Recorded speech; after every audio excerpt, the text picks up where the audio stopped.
ইরানের খামেনি কোথায় লুকিয়ে আছে তা আমরা জানি, তবে তাকে এখনই হত্যা না।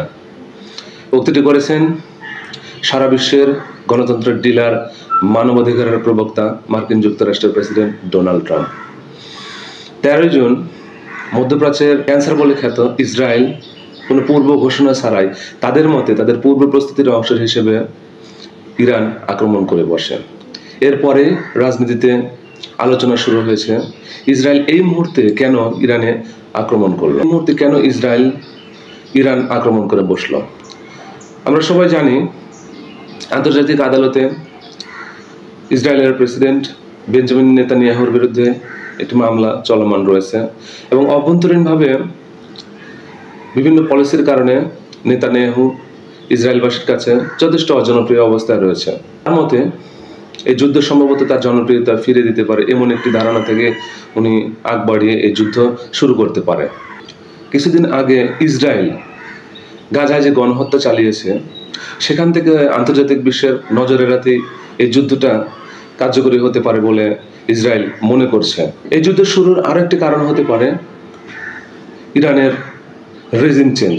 1980 সালের পর থেকে ইরান এবং আমেরিকা এই রেজিম পরিবর্তনের জন্য চেষ্টা করে যাচ্ছে।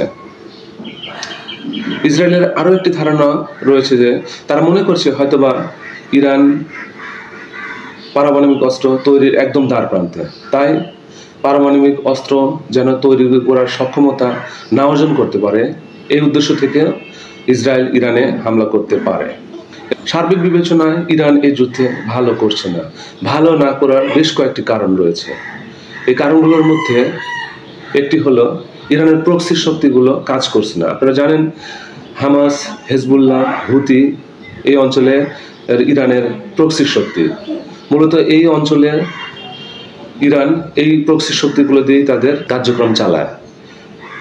হামাসে যুদ্ধ চালানোর পরে গাজায় যুদ্ধ চালানোর পরে হামাস অনেকটা নিষ্ক্রিয় হয়ে পড়েছে। অপরদিকে ইয়েমেনের হুতিদের উপরে সৌদি সমর্থিত জোট একাধারে ক্ষেপণাস্ত্র প্রয়োগ করে চলেছে।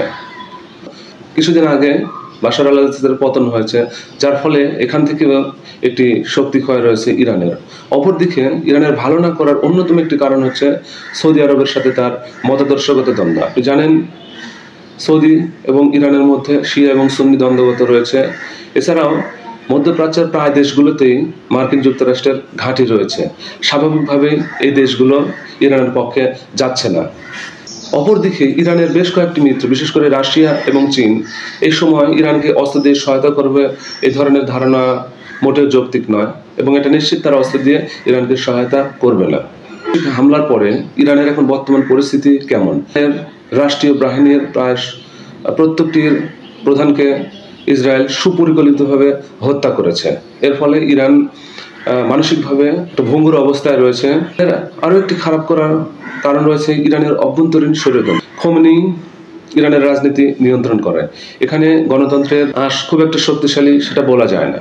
এটা ভাবার অনেকটা যৌক্তিক কারণ রয়েছে।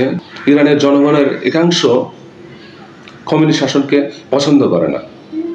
আরেকটি কথা আমাদের জনপরিসরে পরিচালিত আছে যে যুদ্ধ লাগলে সম্ভবত ইরান হরমুজ প্রণালী বন্ধ করে দিবে। কার্যত ইরানের পক্ষে হরমুজ প্রণালী বন্ধ করা সম্ভব নয়। এর অন্যতম কারণ হচ্ছে ইরানের অর্থনীতির প্রাণ চালিকা শক্তি হচ্ছে এই হরমুজ প্রণালী। এই হরমুজ প্রণালী দিয়ে ইরান তার তেলের একটি বৃহৎ অংশ রপ্তানি করে থাকে। যদি এই প্রণালী বন্ধ থাকে এই তেল রপ্তানি করতে পারবে না, ফলে ইরান বেশ ক্ষতিগ্রস্ত হবে।